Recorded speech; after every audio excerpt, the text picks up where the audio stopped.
السلام عليكم، لاباس عليكم؟ كنتمنى كلشي يكون على خير وبخير. اليوم القصه ديالنا فهي قصه في شكل فاش كنحاولوا نطبقوا شي فيلم او شي قصه كتاثر علينا. هاد المدينه هادي اللي في امريكا، فهي هاد المدينه هادي معروفه بان معدل الجريمه ديالها قليل، واغلبيه ديال الاصداعات تكون اما سرقه، ما تيكونش شي احداث كبيره.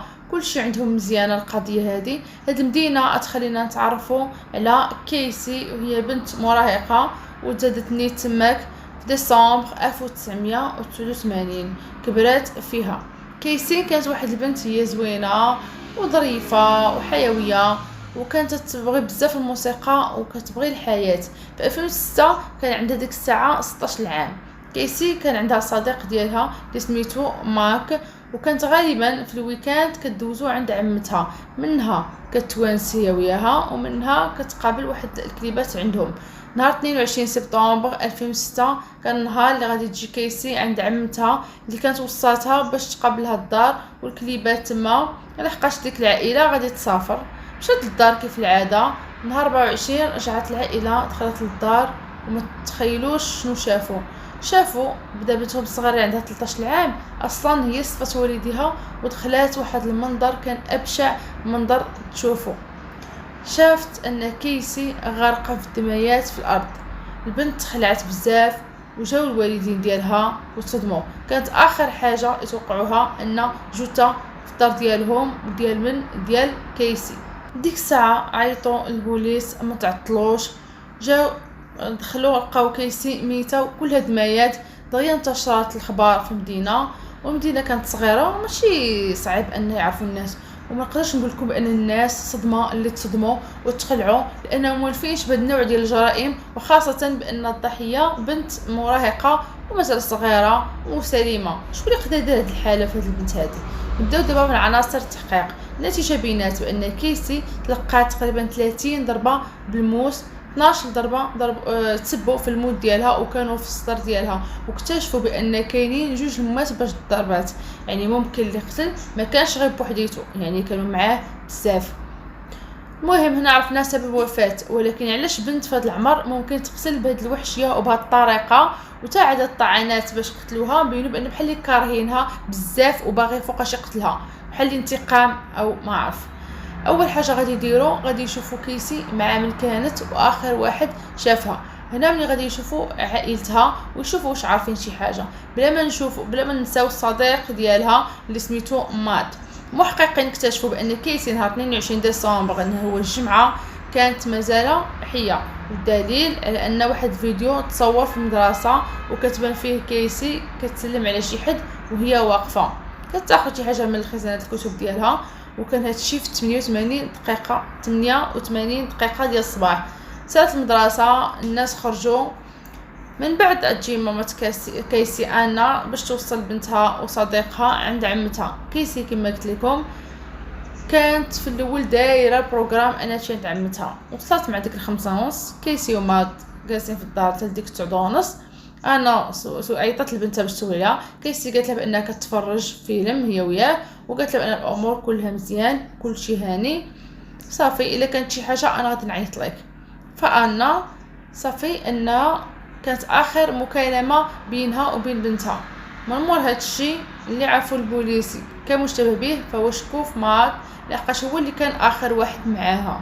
وفعلا غادي يجيبوه وباش يستجوبوه، وداكشي اللي كان مات جا عادي من الاستجواب وقال لهم بان داك النهار بصح انه كان معاها، وجلسوا كيتفرجوا في الفيلم. ومن مورا نص ساعه من صوت ماما كيسي وقعت لهم واحد الحاجه غريبه، تقطع الضوء وخافوا بزاف. كيقول مات بانه ملي وقع هادشي تتفضوا بانهم تخلعوا بزاف. وهنا اتصل هو بوالديه، والديه قالوا له غادي تجي دابا. قال لهم ما نقدرش نخلي كيسي بوحديتها. فقالوا له الا بغات كيسي تجي تبات معاك تجي. كيسي ما بغاتش، قالت له ما نقدرش نخلي امانه اللي خلاوني نحضيها ونمشي. فهنا جا والديه ومشى لراسو. على حساب ما قالوا البوليس ان مع ديك 12:30 هو حاول يعيط كيسي، ولكن هي ما جاوباتوش. هنا سالا الهضره ديالو، والبوليس شكوا فيه وبحال اللي زعما ما تقوش في الهضره ديالو، لحقاش ردة الفعل ديالو كانت بارده فاش عرفها ماتت. خلاو الشكوك بقاو كيشكوا فيه كثر، وقالوا احسن حل انه يديروا له اختبار كشف الكذب. ودار اختبار ماك وجاب بدون نتيجه، لان ماك داكشي اللي قال كله كان صحيح 100%. ولكن قبل ما يطلقوه سولوه واحد السؤال: شكون من غيرك شاف كيسي داك النهار؟ مات قال لهم ان داك النهار جاو جوج دراري، الاول سميتو براين والثاني توري. بقاو واحد المده قصيره معاه هو وكيسي، ومن بعد مشاو. الوقت اللي جاو فيه كان 28 دقيقه، تفرجوا شويه وداك الفيلم مع كيسي ومات، ومع ديك تدونس مشاو. مع داك الوقت اللي جات اللي عيطات ماما كيسي كانوا هما مشاو. داكشي باش كيسي ما قالت ماما حتى شي حاجه عليهم، وداك الجوج كانوا صحاب كيسي من المدرسه معاه في نفس القسم.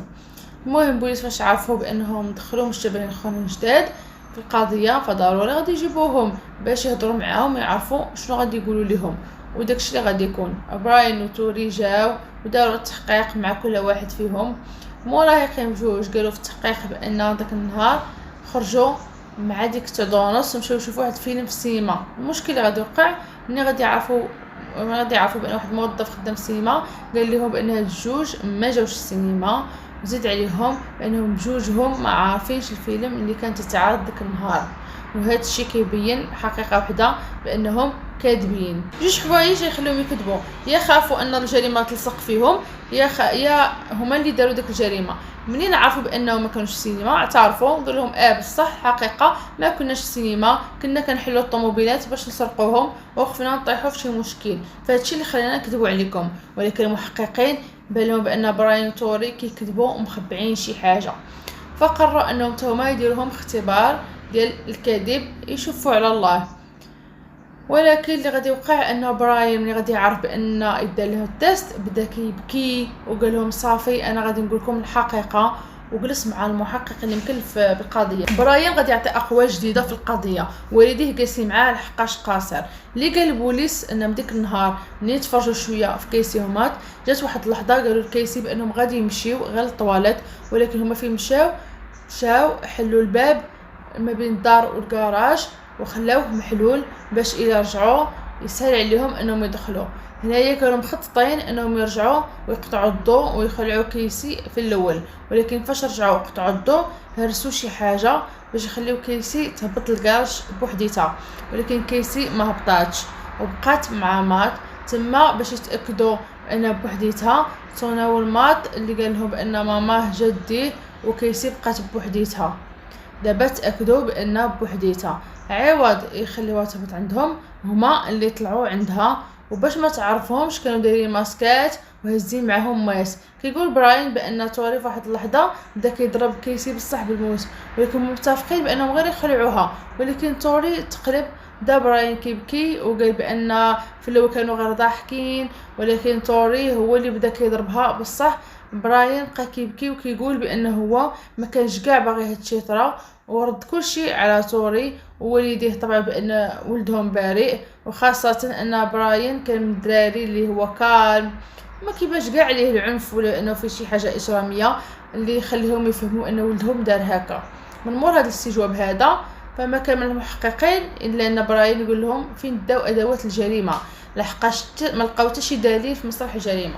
براين كان متعاون بزاف، وراهم فين دفنوا داكشي، ولقاو بالفعل جوج ليغات وجوج تريكويات كحلين مع 4 ديال الماس وجوج ماسكات وجوج ديال لي بوط. وكان اهم حاجه اللي هو واحد شريط فيديو اللي كان حاولوا انهم يحرقوه، ولكن البوليس قدروا يرجعوا منه بزاف المقاطع اللي ما ضراتش. ومن المقاطع يعني غادي يكون اهم دليل مقاطع غادي تبدا نهار قبل ما تقتل كيسي، اللي فيه غادي يصوروا توري وبلاير راسهم وهما كيهضروا بالتفصيل على كيفاش غادي قتلوا كيسي، وخاصه انهم كانوا عارفينها غادي تكون بوحديتها داك النهار. والكارثه انهم كانوا ذاكرين ان مات هو كان في الخطه والدري فلت ووالديه فلتوه. مزيان تسمع لوالديك فهما اللي اكدوا عليه انه خصو يجي. فاش بقاو كيقلبوا لقاو بان عندهم افلام الرعب بزاف، خصوصا سكليم اللي هو استوحاو منه الطريقه هذه اللي داروا باش قتلوا كيسي. فكانوا كيهضروا بانهم هما فرحانين غادي يحققوا واحد الانجاز وغادي يديروا واحد الحاجه اللي ما عمرها دارت باش يتشهروا. كانوا كيهضروا بواحد نرجسيه وبواحد الطريقه اللي كتبين انه عندهم بزاف المشاكل نفسيه وعقليه وتاثير كبير جاي من الافلام عليهم. وغادي تحسوا اكثر ملي غادي تعرفوا شنو قال براين على كيسي. قال لهم في تحقيق بان كانوا باغيين انه يسمعوا غير ديك الغوته ديال كيسي وهي كتضرب، وبراين قال بان كيسي غوتات واحد الغوته اللي ما كانتش بحال ديك الغوتات الافلام، كانت حقيقيه، وهذا الشيء اللي خلاه مرحله انه وصلوا لداكشي اللي بغاو. رجعوا الفيديوهات اللي ذكرت، فهما داروا واحد الفيديو قبل نهار الحادثه، ونهار الاخر كان في الصباح فاش صوروا كيسي كتقول هاي الكاميرا في المدرسه، وصوروا راسهم في المكتبه كيديروا الخطه الكبيره اللي غاديروا نهار الحادثه. من بعد كاين فيديوهات اللي دايرين هما غادي للدار كيسي وكيقولوا بان عندهم واحد المهمه شاقه وبان حقاش غادي يقتلوا الاصدقاء ديالهم. هنا غادي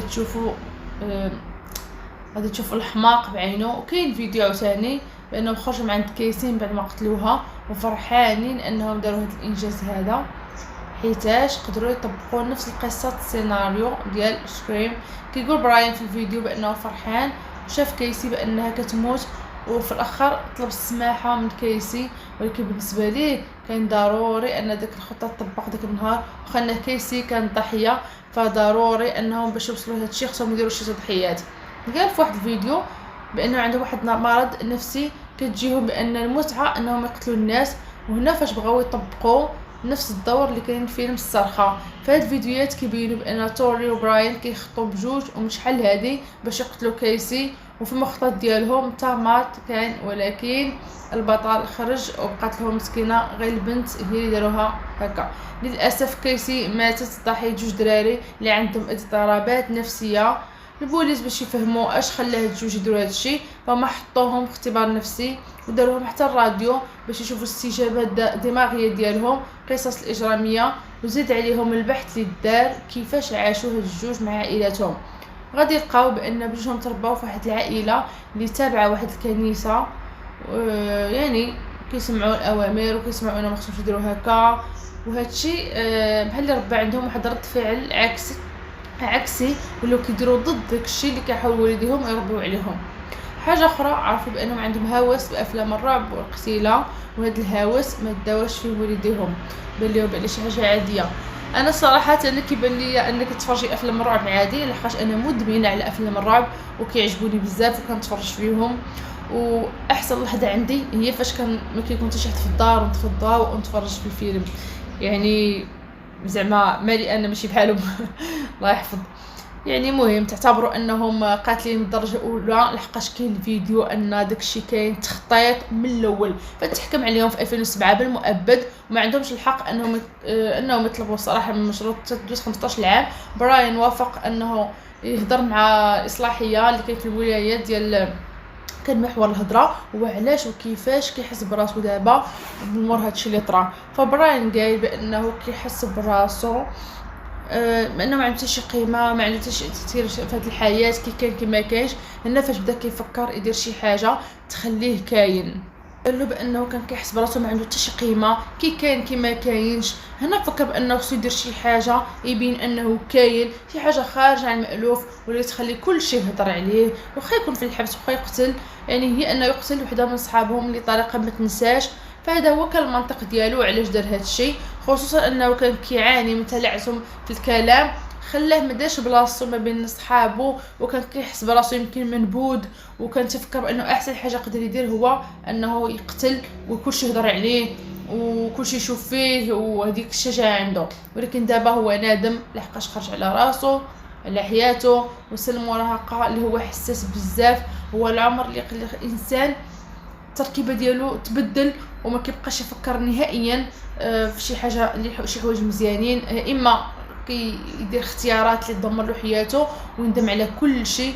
فهاد الشيء اللي وقع لبراين وتوري اللي بسبب الاهمال ديال والديهم وتا داك التنمر اللي تيكون في المدارس، اللي ما كاينش اللي كيدخل ولا يشوف شي حل لهاد الشيء، كيخليو الحاجه هكاك تزيد النفسيه ديال الانسان وكتخرج شي مصيبه ولا شي كارثه اللي ممكن يكون الضحيه ديالها ديال اي واحد، كيف ما طرا مع كيسي. انا بدا هاد القصه هذه ناخذ منها درس صراحه، لحقاش صحيح انني انا كنتفرج افلام الرعب من صغري وكيعجبني داك الشيء، ولكن ما يعني الحمد لله وشكرا لله ما عنديش هاد الهوس ولا هادشي، ولكن الدراري الصغار اللي يقدروا يتفرجوا في هادشي ولادنا، فهنا خصنا نديرو اتونسيون بزاف. لحقاش ممكن سي فغي ممكن ان الانسان يوقع له هادشي، ممكن انه تالمون تيتفرج ديك الافلام كيرجع تيبغيهم بزاف وكيرجع باغي يطبقهم، الله يحفظ. وهنايا يجب الحذر. هادشي اللي غادي نقول لكم، وهاد النصيحه ليا قبل منكم كذلك. يلا نخليكم تهلاو في راسكم، مع السلامه.